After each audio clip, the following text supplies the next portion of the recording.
बात हिमाचल प्रदेश की करेंगे। India Today Axis My India के एग्जिट पोल के मुताबिक हिमाचल प्रदेश में किसकी सरकार बन रही है, बता रहे हैं हमारे सहयोगी शुभांकर मिश्रा।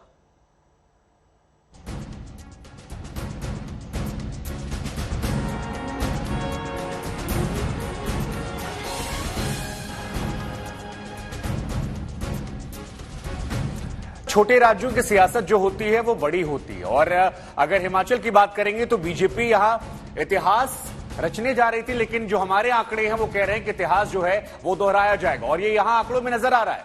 अगर ओपिनियन पोल के आंकड़े बदलते हैं तो फिर बीजेपी को यहां पर 24 से 34 सीटें मिलती हैं, जो ये दर्शा रही हैं कि सत्ता से वो थोड़ी दूर रह जाएगी। कांग्रेस जो है वो सबसे बड़ी पार्टी बनकर उभरेगी, 30 से 40 सीटें उसके पास आ रही हैं और कांग्रेस को लेकर ये अनुमान जो है ये कांग्रेस से खुश करने वाला है, बीजेपी को परेशान करने वाला है, क्योंकि तमाम कद्दावर नेताओं ने पूरी ताकत झोंक दी थी वहां पर इतिहास रचने के लिए, लेकिन ऐसा लग रहा है कि पहाड़ी राज्यों का जो इतिहास होता है वो एक बार फिर से दोहरा रहा है।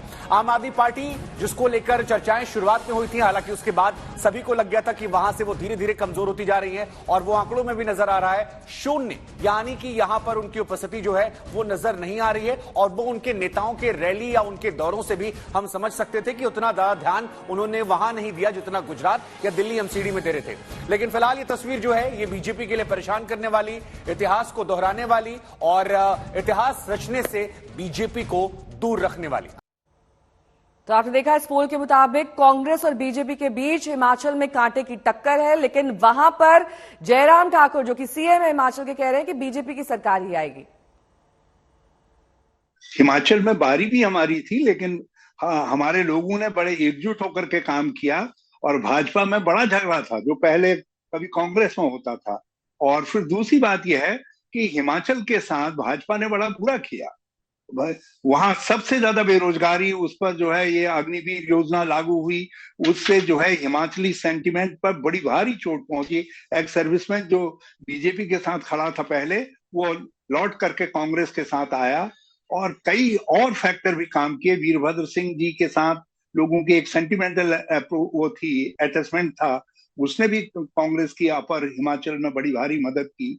तो ये सब फैक्टर्स ऐसे थे जिससे मैं बिल्कुल कॉन्फिडेंट हूं कि हम 40 से ऊपर सीटें हिमाचल में जीतने जा रहे हैं और हमारी सरकार बनने जा रही है। ये आकलन है और मैं उसमें देख रहा था कि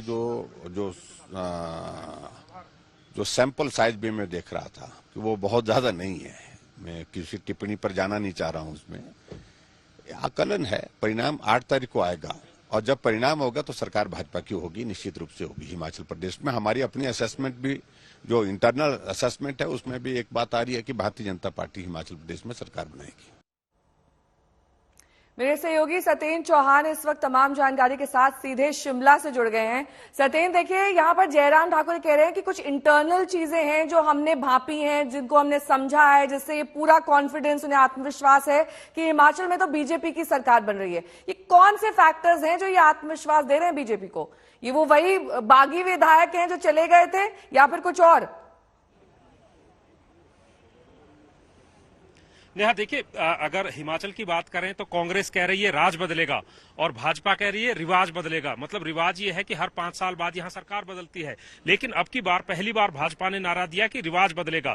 जयराम ठाकुर को आपने सुना, जयराम ठाकुर कह रहे हैं कि हमने इंटरनल असेसमेंट की है।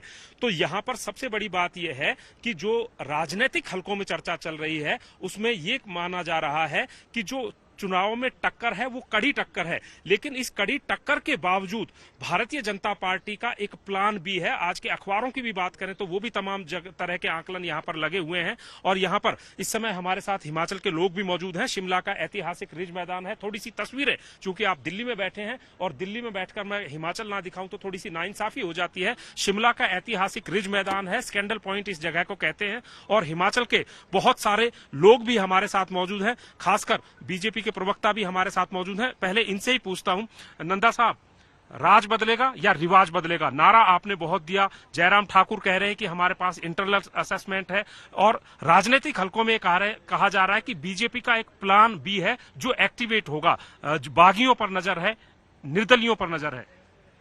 चुनाव में जो मतदान हुआ है उससे तो ये स्पष्ट दिख रहा है कि रिवाज बदलना तय है।